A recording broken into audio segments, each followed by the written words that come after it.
Legal, legal, rapaziada. Estamos aqui no Favela X. Mais uma vez, chegando aqui, trazendo um cara incrível para bater um papo. Aqui é o seguinte, fala quem pode, canta quem sabe, e esse cara tem muito para somar com o papo de hoje, para bater esse bate-bola. Eu tenho aqui meu amigo Rodrigo, como você é um parceiro. Fala, rapaziada. Fala, Sagaz. Bora. Isso. Tamo de volta, rapaziada. Mais um episódio para vocês. Espero que vocês tenham gostado dos anteriores. E hoje temos um convidado especial, muito mais do que especial, porque todos eles são. Robson Borges, fala comigo, meu padrinho. Beleza. Seja bem-vindo à Favela Ecos, tá? Satisfação, amigão. Satisfação é minha. Favela somos nós, o objetivo é fazer ecoar a semente que de lá germina. Com certeza. E aí, feliz de estar aqui, estamos muito felizes de ter você aqui no nosso podcast, tá? Cara, poder conversar um pouquinho, entender quem é esse homem chamado Robson Borges. Cara, tô feliz de estar aqui porque é uma forma de complementar e ser complementado, né? Eu sou um cara que tem a alma cooperativista, né? Acredito na complementariedade. Eu acredito que sozinho, só Deus e o louco, né? E eu não tenho pretensão à divindade, eu sou imagem e semelhança dele, mas também não sou louco, né? Então fazer em conjunto é uma forma de fazer ecoar, né? De construir pontes, né? De criar elos. Então acredito, estou contente. Acredito na filosofia do irmão. Bora, Tamo junto. Que mensagem bonita já de princípio, né? E Robson, conta um pouquinho pra gente, para os nossos telespectadores, quem é Robson Borges? E qual é a ideologia que o Robson Borges leva para esse público incrível que vem nos assistir? Cara, o Robson Borges é um agente comunitário, é uma pessoa que transversal, né, para uma realidade socioeconômica de DH deteriorado, né, assim, vem de regiões onde se restringe uma educação, uma cultura, um saneamento, que são as filosofias políticas que a gente escuta por aí, mas que a gente ainda conhece, né, espaços geográficos onde muitas das vezes lá está o nosso povo, que ainda assim não tem acesso a essa estrutura, né, ao saneamento, né, não estou falando o básico, mas um saneamento que te traz qualidade de vida, que te traz saúde, que coloca a sua criança para se desenvolver com qualidade de vida e com autoconhecimento, com percepção e pertencimento, sabe? Isso faz diferença para o desenvolvimento da sociedade no todo e para o nosso povo, né, que vem aí numa dívida histórica gigantesca. Isso é necessário para que a gente possa reduzir a desigualdade e colocar num ranking de igualdade as nossas crianças para se desenvolverem e, com isso, a gente reduzir as violências ambientais e sociais que a gente carrega no corpo, na alma, né, todos os dias. E, que mensagem. Desculpa até te interromper. Cara, é uma coisa que a gente vive um estereótipo cicatrizado na pele por conta desse histórico, né? Da necessidade de todas essas práticas, a ausência de todas essas práticas no dia a dia, né? Da história humana. Cara, essa é uma história que é muito fácil a gente voltar agora numa história recente e analisar como viveu cada bolsa de jovens dentro desse recorte social que a gente existe, né? Porque assim, eu venho de um lugar rural e chego numa cidade onde a cidade ela é partida de alguma forma, ela é dividida. Então a gente volta um pouquinho aqui atrás na pandemia. Nossas escolas estavam de portas cerradas. Onde estavam nossos jovens, nossas crianças, que a mãe tem que trabalhar, que o pai tem que trabalhar e que a gente não consegue controlar tudo isso, sabe? Estava na porta do mototáxi, estava no final do ponto das Kombi, estava na praça, estava na boca, na viela, na esquina. Isso já interferiu de maneira extraordinária no desenvolvimento desses jovens, enquanto uma outra parte da sociedade, dentro dessa mesma cidade, a escola continuou, entende? Entendo. Expandindo, desenvolvendo a alma, desenvolvendo a competência, autoconhecimento, visão crítica.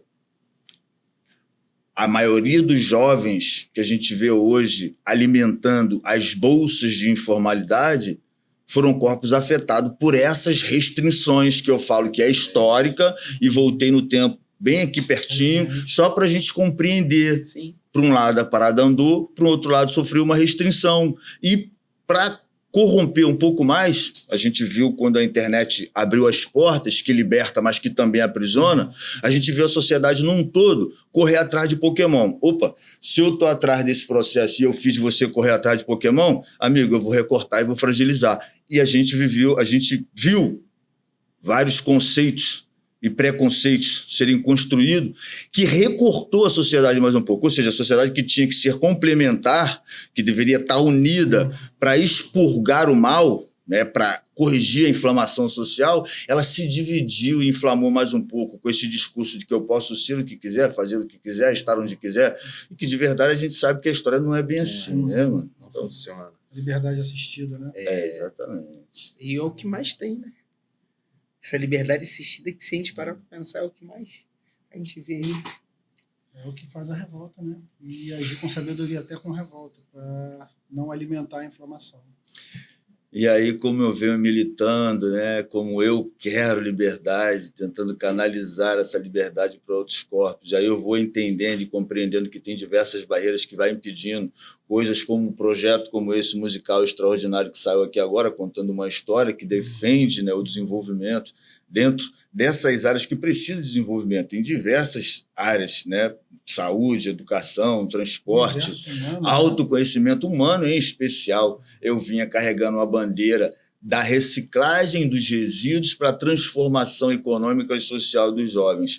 Hoje eu estendi a bandeira para uma questão de reciclagem mental, para desintoxicar e libertar, porque a gente está vivendo uma questão de prisão, né? A gente já conversou sobre isso, né? Aqueles grilhões que a gente via no passado e que a história mostrou, o jovem negro na esquina preso. Cara, hoje ele está preso por ele mesmo.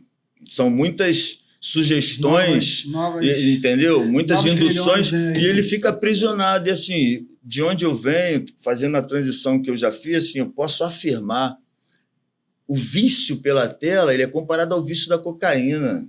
As cores, os sons, aquilo gera uma dopamina. Então tá todo mundo num grilhão que ele carrega, a chave está com ele. Agora ele não tem autoconhecimento. Eu vou te falar, eu acho que o vício da tela é até pior do que a da cocaína. Porque o vício da tela é um vício que o da cocaína, uma hora o viciado ele cansa. Tem uma hora que o viciado ele já não aguenta mais. Ele desmaia, ele tem uma overdose. O vício do celular não. O vício do celular você... tá acabando a bateria, você já coloca para carregar para você ter mais. Então, o vício do celular hoje, principalmente para essa juventude, eu acredito que ainda seja pior.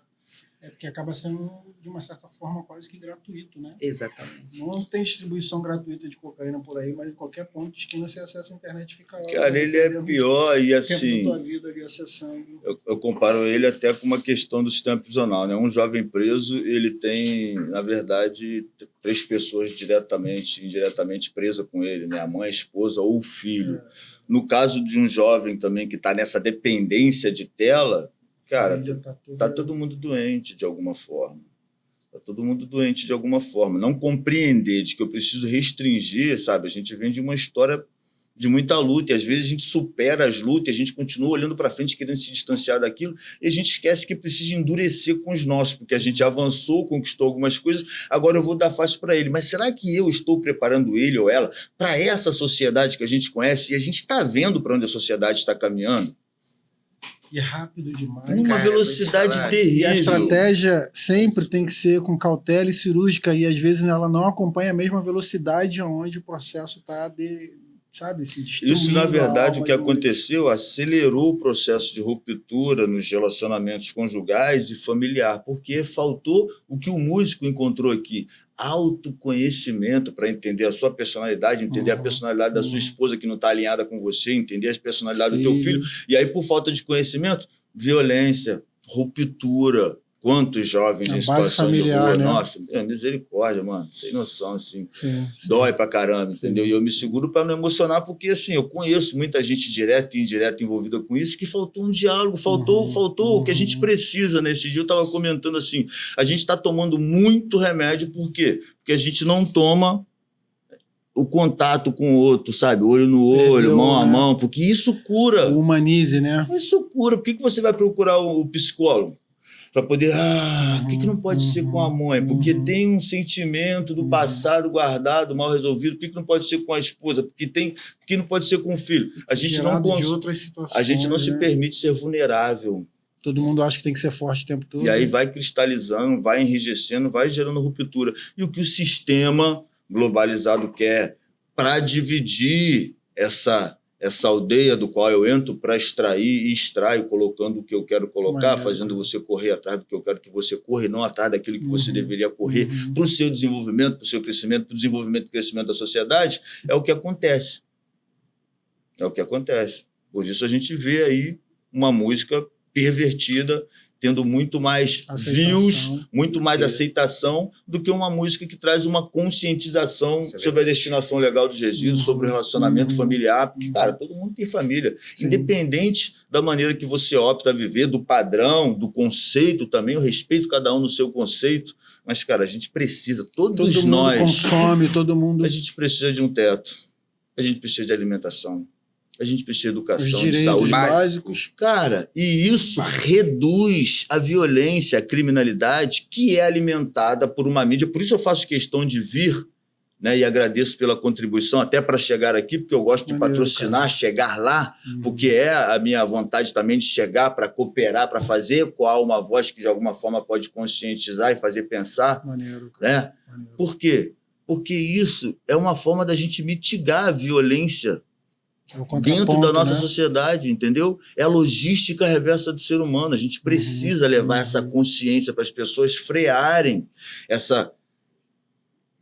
esse descarrego. É uma degradação da alma, porque você abre isso aqui, você acha que você está estudando, que você está ampliando o seu entendimento. Cara, você está esvaziando, você está consumindo a sua energia. É tão estranho que ele consegue, esse aparelho, ele consegue... Você deixa ele ali e você sabe que você precisa produzir e tem uma demanda para fazer. Sim. E quando você resolve o que você precisa resolver e pega ele para cumprir aquela demanda que ele te oferece como ferramenta útil para aquela demanda, se você deixar, em questão de minuto, ele te rouba e te leva para diversos universos. Sabe que não, você perdeu 20 minutos, meia hora. De verdade, eu tenho uma história que é assim, eu tenho um filho de 3 meses de idade. Minha esposa trabalha com celular. Eu trabalho com o celular. Então, a gente é ligado no celular 24 horas por dia. Se eu sentar do lado do meu filho, ele começa a chorar enquanto eu não mostrar a tela para ele. Já está viciado, já está dependente. Enquanto ele está sentado com a gente no sofá, ele quer ficar sentado virado para a televisão. Ele não fica mais no colo para arrotar, ele quer ficar olhando a televisão. Então, aquilo... Você falou isso agora, me deu um despertar. Sabe? Por favor. Então, é algo que eu já vou começar a polir.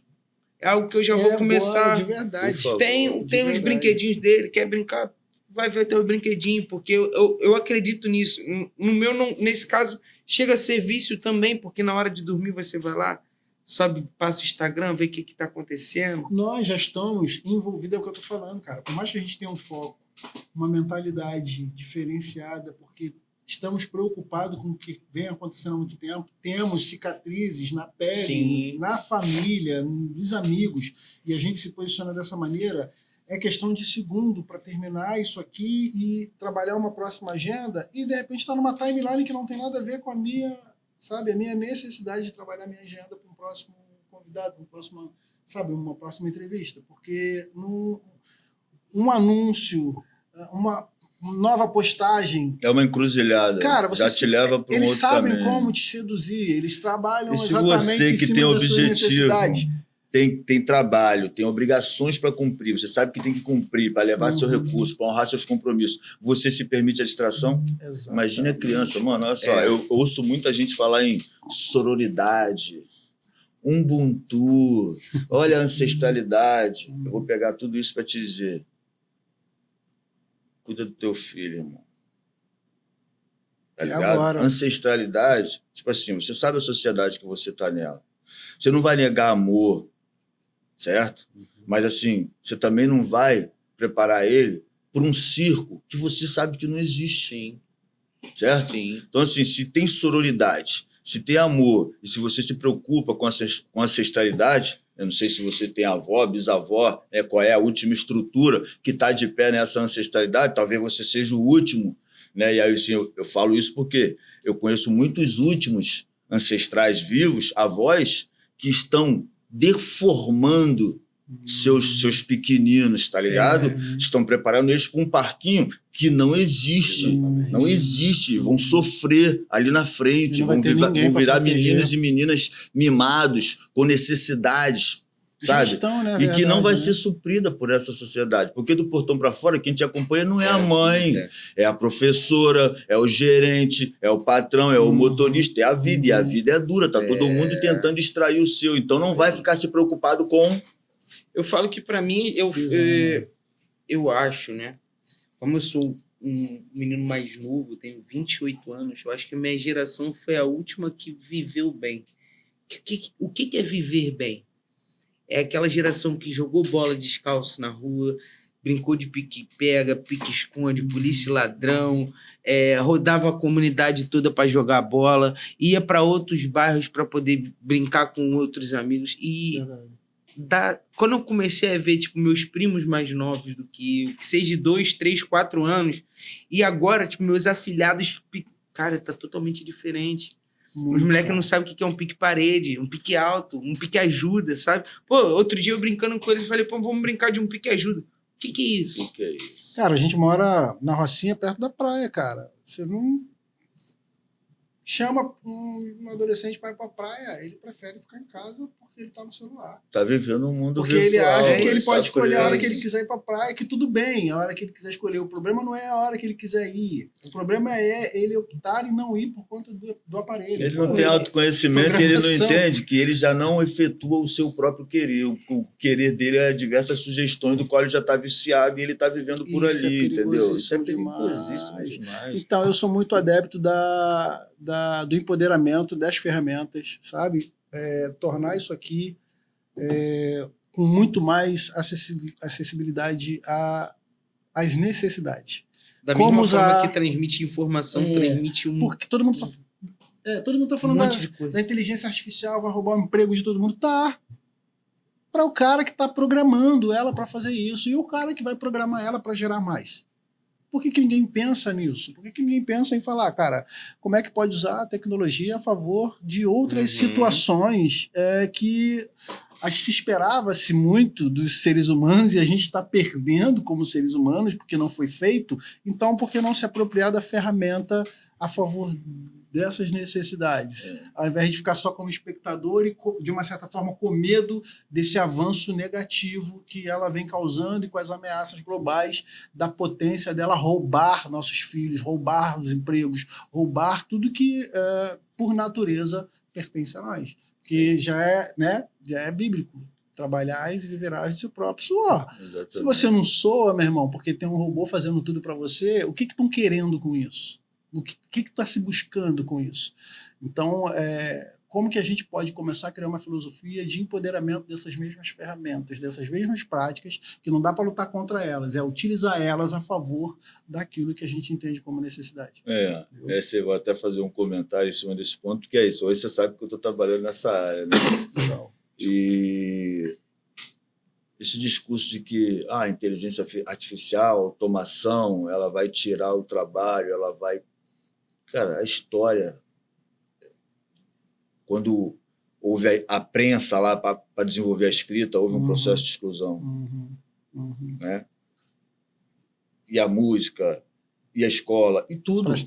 É só uma ferramenta nova que chegou que ela pode trazer vida ou morte, como bisturi, como a Bíblia. A gente está dentro de uma sociedade que utiliza muito a Bíblia. Mas olha só, existe a Bíblia e a Bíblia.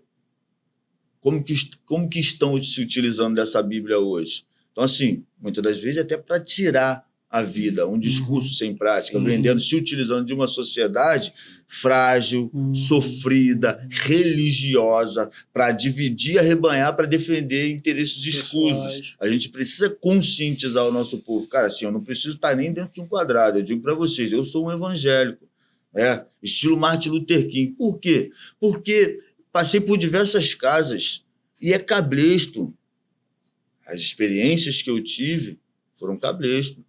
Não é para a sua libertação, até porque o véu já se rasgou e tudo se faz novo. A igreja de alvenaria, para mim, ela tem que ser um tempo para a alma, onde você entra para aprender autoconhecimento, baseado por aquele estatuto, que é aquele regimento bíblico, e aí você vai viver um relacionamento com Deus. Você não precisa do sagaz, ou eu preciso de você como intermediário meu com Deus, quando eu sei que o véu já se rasgou e tudo se faz novo, e existem mandamentos que eu preciso cumprir para alimentar esse relacionamento com ele, né? E aí, de novo, eu quero liberdade. Cara, não tem como alcançar liberdade sem viver esse relacionamento, entendeu? Sem sacrificar a minha carne, sem sacrificar aquele jovem que, viciou, que deturpou. Preciso desintoxicar esse jovem, né? Preciso reciclar os hábitos, costumes e comportamentos que ele aderiu, absolveu por essas diversas sugestões mundanas que estão aí, para refazer e encontrar liberdade, para poder respirar em algum momento, porque hoje ninguém está respirando, está todo mundo sobrevivendo. A gente vive num processo corrido, né? Está todo mundo buscando, mas não alcança nada. Você está em casa, você não consegue ficar em paz porque o seu filho está na rua. E você não se permite, às vezes, parar um pouquinho. Está no trânsito, então, ou seja, nem na sua casa você consegue ter paz, a não ser que você tenha que olhar e ver que está todo mundo dormindo, você fala assim, agora eu vou dormir e esperar que nada além do normal aconteça. Cara, para os jovens, assim, diversas ferramentas, né? Tem o Perplexo para estudar, para fazer pesquisa, ferramenta extraordinária, tem o Gemini, o próprio GPT, mesmo as ferramentas que são free, cara, são ferramentas extraordinárias. Mas as sugestões são tantas que eles não conseguem enxergar essas coisas. Né? Alguém precisa. Eles também eles têm uma urgência tão grande de prazer, de curtidas momentâneas, que não conseguem parar 10, 15 minutos focado numa única coisa. Cara, 10, 15 minutos por dia durante 30 dias. Cara, 30 dias depois, 90 dias depois, esse moleque vai estar dando aula em alguma coisa, edição de vídeo, criação de imagem, tá entendendo? É o que estão colocando dentro desses aparelhos que está fazendo com que isso aconteça. É o grilhão que eu te disse que divide os corpos. Tem os corpos num outro padrão elevado que está preso aonde? Cara, eu vou automatizar essa parada. O moleque tá instruído, cara. Ele tá qualificado. A escola dele instrumentalizou, tem robótica, etc. Ele tá ali criando uma série de coisas. Ele tá atrás dessa ferramenta, como utilizando, e vai expandir, vai crescer. O cara do outro lado, ele é o refém. Daquela escola que ficou parada, aquela restrição escrota, mano. Já ele mora no ambiente. Ele tá vulnerável a correr atrás do Pokémon. Entendeu? A viver os recortes, as teorias e conceitos colocados para fragilizar, porque para fortalecer precisa enfraquecer. E aí a gente está vendo que há uma divisão que vai alimentando essa... Exatamente. Repartindo, eles conseguem abrir caminho, invadir, dominar. Tá doendo. Mas mano, é de verdade. Tá doendo, é de verdade. É triste pra caramba. Isso é... Robson, que infelizmente nosso tempo está acabando. Não faz isso não. Não faz isso mesmo. A conversa ficou tão boa que passou muito rápido, né? De boa. Mas a gente vai querer você de volta para trocar essa ideia, porque a gente precisa abrir, como você abriu o meu agora, em relação ao meu filho. Eu achei muito importante, porque quando ele foi ligando uma coisa, eu fui catando uma coisa com a outra, eu fui ligando, tipo, minha esposa no celular, quando vou dormir, e ele, principalmente, tá ligado? 3 meses, cara. Com as referências, com o pai e a mãe que não larga o celular nem para ir no banheiro, claro que ele vai ter isso. Só que aí, o que a gente pode fazer? A gente pode criar ele de uma outra forma. A gente vai ter que se desdobrar para que isso aconteça. É o que eu falei, nós com a mentalidade que temos hoje, por conta das cicatrizes, fomos obrigados a pensar e mudar a nossa postura. Todos os dias temos que fazer uma autorreciclagem, cara. Todos os dias. É o que eu falo isso aqui. Chega um momento em que eu tenho que pegar meu celular e sabendo que eu tenho um monte de trabalho para fazer e parar. Muitos de nós. Porque de 40 minutos, 3, eu saí e tô lá num perfil que não tem nada a ver com o que eu precisava fazer. Eu precisava apenas fazer uma pesquisa. Sair da minha planilha para fazer uma pesquisa, um estudo, e aí, de repente, entra lá alguém que, caramba, o amigo aqui... Caramba, quando eu parei para pensar, cara, e vi o quanto a minha demanda estava sendo influenciada diretamente de maneira negativa por conta da tecnologia, meu irmão. Cara, assim, isso é preocupante demais. E eu acho que mais do que ter esse entendimento é criar mecanismo. ações efetivas. Como que a gente pode criar ações efetivas? Como que a gente pode, entende? Acho que esse é o ponto, e já fica aberto o convite para você aqui, para a gente poder voltar. E se possível, eu sei que tu é um cara corrido, eu sei que tua agenda é um processo muito corrido, mas se possível para a semana que vem, meu irmão. E que a gente possa ampliar esse espaço de diálogo, porque para mim é muito mais interessante falar coisas como essa e outras dentro desse segmento, porque é o que afeta diretamente a nossa casa, a nossa família. Eu acho que é de suma importância. Tá ligado? Assim como a questão do lixo, assim, discriminação e uma série de coisas que passa a ser balela, só falácia. A gente não pode mais cair na armadilha da falácia. Todo mundo sabe que é tudo isso. E a gente cria um hábito de ficar correndo atrás do próprio rabo, enquanto uns estão gritando, pô, chega disso, o outro fala, basta daquilo, tá, mas e as ações efetivas lá no dia a dia, onde os equipamentos estão roubando os nossos, tá ligado, mano? E consegue roubar os nossos minutos e a gente se perde pô, se ele consegue fazer isso com a visão que a gente tem de mundo, com a experiência, eu tô com 49, cara, não vai fazer com essas crianças daqui a 5, 10 anos? Onde elas vão estar? Como vai estar esse processo? Entendeu? É isso aí, exatamente, irmão. Para encerrar, assim, na volta eu quero ter a possibilidade de falar sobre a transformação dos resíduos, a reciclagem do ser humano a partir dele, a reciclagem mental também, que é necessário mais do que nunca hoje em dia. E para fechar, muito de nós afirma, eu sou capaz de morrer e matar pelo meu filho, pela minha esposa, né? Aquele negócio do amor arraigado, né? Não, eu mato e morro, né? Isso é uma frase entre nós aguerridos. E aí, assim, cara, se você realmente é capaz de matar e morrer, por que você não vive e se recicla? Porque é isso que vai fortalecer o seu, entendeu? O que você precisa matar? O que precisa matar são os seus hábitos, são seus comportamentos, são seus vícios equivocados, que muitas das vezes cria a prisão e pavimenta um caminho equivocado para os seus, porque essa referência está construindo um caminho, entendeu? Essa é a ferramenta desde sempre. Na verdade, ali o que você tinha que estar hoje era permitindo ele sentir o seu coração bater, era olho no olho, é toque, é um outro tipo de contato que ele está precisando hoje. Mas o vício pela tela já faz ele desprezar esse contato, que é o contato que fortalece essa fonte principal de amor, meu irmão. Você é fonte principal de amor. Vai crescer, vai virar um jovem, como a gente vê muitos jovens aí, revoltados, porque faltou atenção e carinho do pai ou da mãe, tá me entendendo? Acabou perdeu um pouco, né? O efeito da família é a base de tudo, quando você começa a ver a tecnologia tirando seus filhos, tirando os seus... A lei de família foi mudada. Hoje tem lei para mulher, para jovem, a ideia é e todas as outras coisas mais, mas família foi abolido ali atrás, eu não vou entrar nesse critério não agora. Um texto hoje falando sobre exatamente vamos isso. Deixar para o próximo episódio, tá? Sagaz, vamos puxar. Cara, é triste demais, porque você sabe como satisfação, cara. Se precisamos disso. Satisfação de conhecer, irmãozão. Prazer é meu. Espero que você venha mais vezes, não só uma nem duas, mas a porta está sempre aberta. Por favor, trabalhe a sua agenda aí da melhor forma possível, para que a gente possa vamos tentar trazer algumas famílias para que a gente consiga botar na cabeça deles isso. E criar um ciclo de diálogo dentro desse tema. Não é uma visita e duas, é criar um ciclo de diálogo. Eu estou construindo um trabalho para isso. Tá? Então conta com a gente para isso, porque a gente está junto numa parceria para viabilizar espaços maiores. Nós temos uma alma que precisa ser nutrida, imagine as crianças e os jovens. Exatamente. Então, pessoal, muito obrigado quem ficou aí com a gente até agora. Robson Borges com a gente, estou muito feliz por esse momento. Robson, vai ter muito mais conversas. Muito obrigado. Para que a gente possa levar uma mensagem positiva e receber um feedback bacana de vocês. É isso aí, tá, galera. Não se esquece, ó. Se inscreve, ativa o sininho e curte aí o canal. Deixa nos comentários aí, vai estar na descrição do vídeo aí as redes sociais da Favela Ecos e do Robson. Obrigado, Robson, e até a próxima. Meu irmão. Valeu, galera. Liberdade, e você? Tamo junto. Certo. Tamo junto, irmão. Valeu.